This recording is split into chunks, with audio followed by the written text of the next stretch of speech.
নমস্কার বন্ধুরা, আমি ঝুমাস ক্রিয়েশনে তোমাদের স্বাগত। আজ আমি তোমাদের সাথে শেয়ার করব বাঁধাকপির পাকোড়ার রেসিপি। বন্ধুরা, শীতের বিকেলে যদি গরম চায়ের সঙ্গে এরকম মুচমুচে বাঁধাকপির পকোড়া থাকে তাহলে কিন্তু চা খাওয়ার মজাটাই আলাদা। আর শুধু চা কেন, সন্ধেবেলা মুড়ির সঙ্গেও কিন্তু এরকম মুচমুচে বাঁধাকপির পাকোড়া দারুণ লাগবে। আর এটা ঘরে থাকা সামান্য কিছু উপকরণেই কিন্তু করে নেওয়া যায়। তাহলে চলো বন্ধুরা, আমি কিভাবে করেছি এই বাঁধাকপির পাকোড়া তোমাদেরকে দেখিয়ে দিই। প্রথমে একটা বড় মিক্সিং বলে আমি বাঁধাকপিগুলো নিয়ে নিলাম। বাঁধাকপিগুলো প্রথমেই আমি ভালো করে ধুয়ে সরু সরু করে কেটে নিয়েছি। তারপর এর মধ্যে দেব 3টে মিডিয়াম সাইজের পেঁয়াজ কুচি। এরপরেতে দেব 1 চামচ মতো আদা কুচি, হাফ চামচ মতো রসুন কুচি,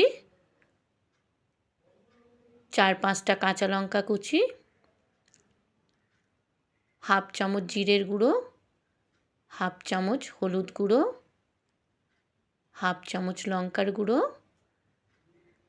হাফ চামচ কালো জিরে,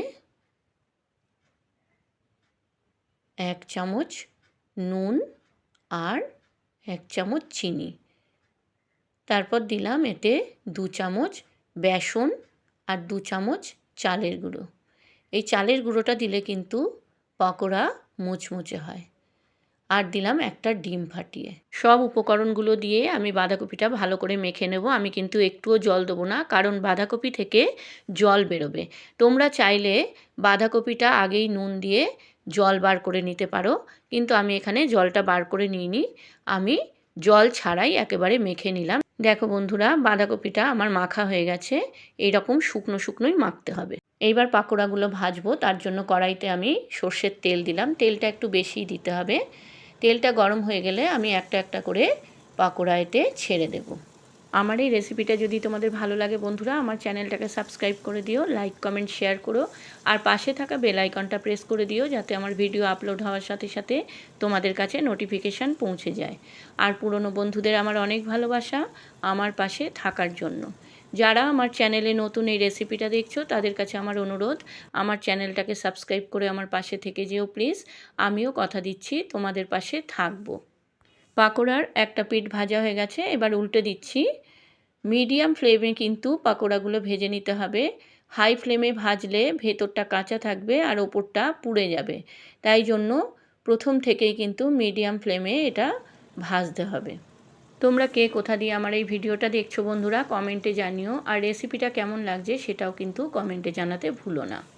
কাছে দূরে নতুন পুরনো সব বন্ধুদের আমার অন্তর থেকে ভালোবাসা জানাই, কারণ তোমরা আছো বলেই আমি কিন্তু এত দূর এগোতে পেরেছি। তাই তোমাদেরকে আমার অন্তর থেকে ভালোবাসা। দেখো বন্ধুরা, পাকোড়াগুলো ভাজা হয়ে গেছে। এবার আমি এগুলোকে তুলে নেব। আমার পরিবারে অনেক নতুন সদস্য এসেছে, তাদের কাছে আমার অনুরোধ, আমি ঠিক সময় মতো তোমাদের পরিবারে চলে যাব। তোমরা কিন্তু ততক্ষণ আমার সঙ্গে থেকো। দেখো বন্ধুরা, পাকোড়াগুলো সব তোলা হয়ে গেছে। এবার ওই তেলে আমি আরও যে কটা আছে সব দিয়ে দেব। এইভাবে আমি সব পাকোড়াগুলো ভেজে নেব। দেখো বন্ধুরা, মুচমুচে বাঁধাকপির পকোড়া রেডি। সঙ্গে যদি একটু টমেটো সস বা চিলি সস থাকে তাহলে তো আর কথাই নেই। তোমাদের কেমন লাগলো এই বাঁধাকপির পকোড়া তোমরা কিন্তু কমেন্টে জানিও। তোমরা যারা ফেসবুক থেকে আমার এই রেসিপিটা দেখছো, আমার ফেসবুক পেজটাকে ফলো করে দিও। আর যারা ইউটিউব থেকে দেখছো, আমার ইউটিউব চ্যানেলটাকে সাবস্ক্রাইব করে আমার পাশে থেকে যেও প্লিজ। তোমরা ভালো থেকো, সুস্থ থেকো, এইভাবে সবাই সবার পাশে থেকো। আজকের মতো আমি চলি বন্ধুরা, আবার আসবো অন্য দিন অন্য কোনো রেসিপি নিয়ে। ধন্যবাদ বন্ধুরা।